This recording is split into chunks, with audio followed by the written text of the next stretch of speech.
வார்த்தை சிலுவை பேசின இரண்டாவது வார்த்தை நீ இன்றைக்கு என்னுடன் கூட பரதேசில் இருப்பாய் என்ற வார்த்தை. எடுத்து வாசிக்கலாம். லூக்கா 23ஆம் அதிகாரம் 39வது வசனம். ஒரு எடுத்து வாசிங்க. 39வது வசனம்.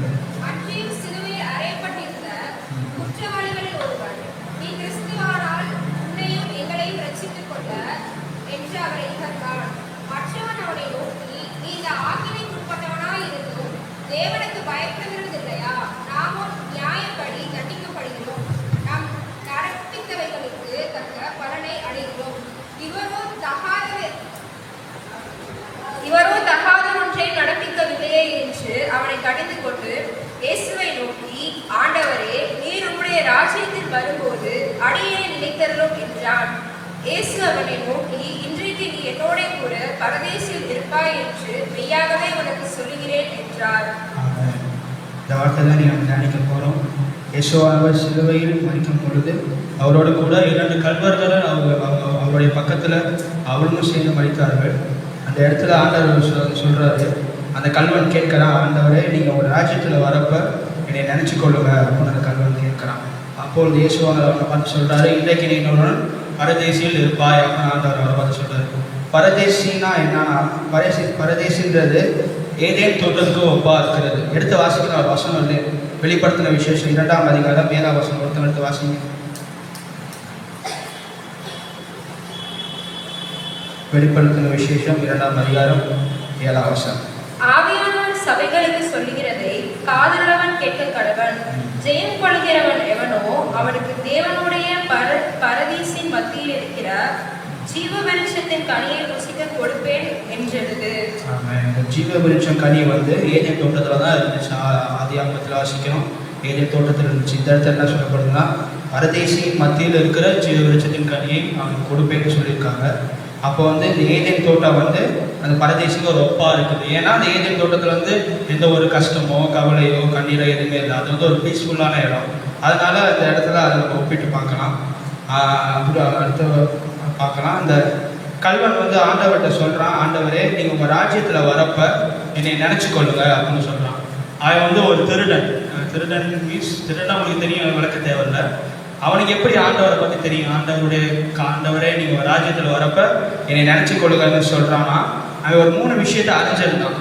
அவன் திருடனாக இருந்தாலும் ஒரு 3 விஷயத்தை அறிஞ்சிருந்தான். அது என்னன்னா, அவர் பரிசுத்தர் என்பதை அறிஞ்சிருந்தான். முதல் காரியம், கல்வன் இயேசுவானவர் பரிசுத்தர் என்று அறிஞ்சிருந்தான். 2வது காரியம், அவர் தேவனுடைய குமாரன் என்று அவர் விசுவாசித்தான். 2வது காரியம், அவர் தேவனுடைய குமாரன் என்று விசுவாசித்தான். 3வது அவருடைய வருகையை குறித்து அவன் அறிஞ்சிருந்தான். இந்த 3ம் அவன் அறிஞ்சிருந்தான். அதனால தான் அவன் ஆண்டவர்கிட்ட கேட்குறான். இன்னொரு கல்வன் இகழ்றான், நீ தேவனானால் உன்னையே ரசிச்சுக்கொள், என்னையே ரசித்துக்கொள், நாங்கள் ஏன் இப்படி கஷ்டப்படுறோம்னு அவன் ஒரு கல்வன் தேவன்கிட்ட கேட்குறான். ஆனால் இன்னொரு கல்வன் இந்த 3 விஷயத்தையும் அறிஞ்சிருந்ததால் அவன் ஆண்டவர்கிட்ட சொல்கிறான், ஆண்டவரே உங்கள் ராஜ்யத்தில் வரப்ப என்னை நினச்சி கொள்ளுங்க அப்படின்னு கேட்குறான். மார்க்கு சுவிசேஷத்தில் ஒருத்தன் ஆண்டவரை பார்த்து கேட்பான், நல்ல போதகரே, நித்திய ஜீவனை அடையிறதுக்கு நாங்கள் என்ன பண்ணலாம் அப்படின்னு மார்க்கில் கேட்பான். அந்த ஆள் கேட்குறப்ப ஆண்டவர் சொல்லுவார், ஒரு ப்ராசஸ் கொடுப்பார். 10 கட்டளை இதில் நிறைவேற்று, நீ விபச்சாரம் செய்யாதிருப்பாயாக, கொலை செய்யாதிருப்பாயாக அப்படின்னு ஒரு ப்ராசஸ் ஆண்டவர் அவனுக்கு கொடுப்பாரு. ஆனால் இந்த இடத்துல இப்போ ஒன்றுமே கேட்கல. உங்கள் ராஜ்யத்தில் வரப்ப என்னை நினச்சி கொள்ளுங்க அவ்வளோதான் சொல்லுவான். எனக்கு பரலோகம் கொடுங்க, நித்திய ஜீவன் கொடுங்க, அவன் எதுவுமே கேட்கல. என்னை நினச்சி கொள்ளுங்கன்னு சொன்னால். ஆனால் இந்த இடத்துல அவனுக்கு தேவன் ஒரு பரதேசியை கொடுத்தார். பரதேசி மீன்ஸ் நமக்கு ஒரு பீஸ்ஃபுல்லான இடம். அங்கே எந்த ஒரு தொல்லையோ கஷ்டமோ எதுவும் இல்லை. ஆனால் அவங்க கேட்குறப்ப, நல்ல போதகரே நீங்கள் எனக்கு நித்திய ஜீவன் கொடுக்க வழி சொல்லுங்கன்றப்ப ஒரு ப்ராசஸ் கொடுத்த ஆண்டவர் இந்த இடத்துல ஏன் இவனுக்கு இதை ஒரு கல்வனுக்கு ஒரு திருடனுக்கு ஆண்டவர் பற்றி அறியாதவனுக்கு ஏன் இதை கொடுக்குறாருன்னா, நான் ரெடி பண்ணிக்கிறப்ப ஒரு கிளிப் பார்த்தேன், ஒரு ரீல் பார்த்தேன். அது ஒரு கார்ட்டூன் ரீல். அந்த ரீல் எப்படி இருந்துச்சுன்னா, எல்லாருமே கிறிஸ்தவர்கள் இறந்து எல்லாருமே அந்த பரதேசிக்குள்ளே தான் போவாங்க. ஃபஸ்ட்டு பரதேசிக்குள்ளே தான் போவாங்க. அதுதான் நித்திய இடம். இந்த கல்வன் இங்கே மறித்து ஆண்டவரோட பரதேசிக்குள்ளே போயிட்டான். பரதேசிக்குள்ளே போனால் அந்த பரதேசியில் ஏற்கனவே இருப்பாங்கள்ல ஆளுங்கள்லாம், ரசிக்கப்பட்டு பூமியிலேருந்து வந்தவங்க. அவங்க எல்லாம் கல்வனை பார்த்து கேட்குறாங்க, நீ எப்படி இதுக்குள்ளே வந்த? நீ ரசிக்கப்பட்டியா, ஞானசன் எடுத்தியா, அபிஷேகம் பெற்றியா, நீ எப்படி இதுக்குள்ள வந்த, உன்னை யார் உள்ள வந்தது அப்படின்னு கேட்டாங்க.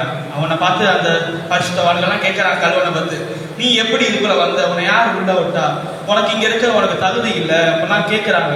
அவன் சொன்னான், அவன் அந்த இங்கிலீஷில் ஒரு வேர்ட் நல்லா இருந்துச்சு, in my middle he side I will come அப்படின்னு சொன்னான். அவன் என்னோட மத்தியில் தொங்கப்பட்டவர் நீ என்னோட கூட இருப்பான்னு சொன்னார், நான் இங்கே வந்துட்டேன் அப்படின்னு சொல்கிறான். இன்னைக்கு புதுசாக சில பேர் வந்திருக்கீங்க. இங்கே உள்ள முக்கால்வாசி பேர் நம்ம ரசிக்கப்பட்ட நான் சேர்த்தவங்க தான். ஒரு வார்த்தை ஆண்டவர் வெளிப்படுத்தினார், நான் அதை சொல்கிறேன். அவன் உண்மையிலே அவன் அந்த கல்வனை பொறுத்த வரைக்கும் அவன் ஞானசனம் எடுத்தது கிடையாது, ஒரு சுவிசேஷன் கேட்டது கிடையாது, அவன் ஒரு அபிஷேகம் பட்டவன் கிடையாது.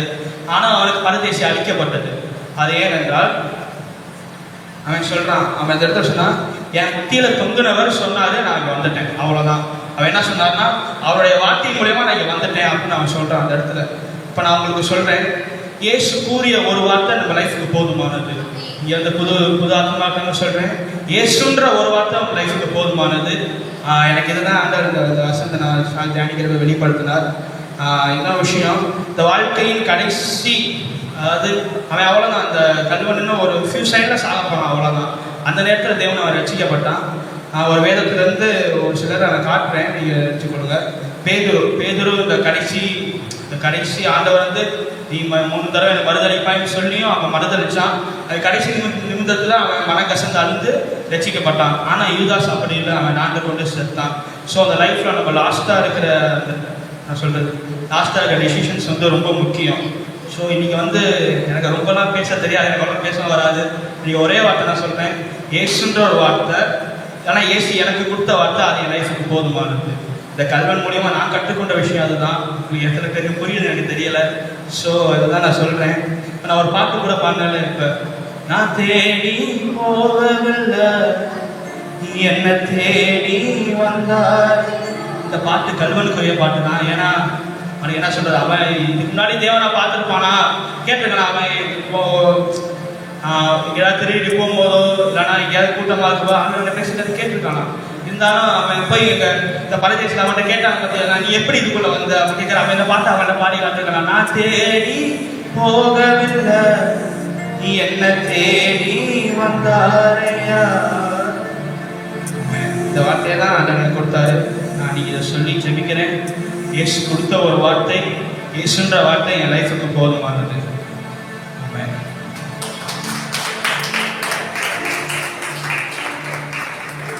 தங்கத்தை கேட்கவில்லை, வைரத்தை கேட்கவில்லை, உள்ளத்தை கேட்டாரையா. ஆஸ்தியை கேட்கவில்லை, அந்த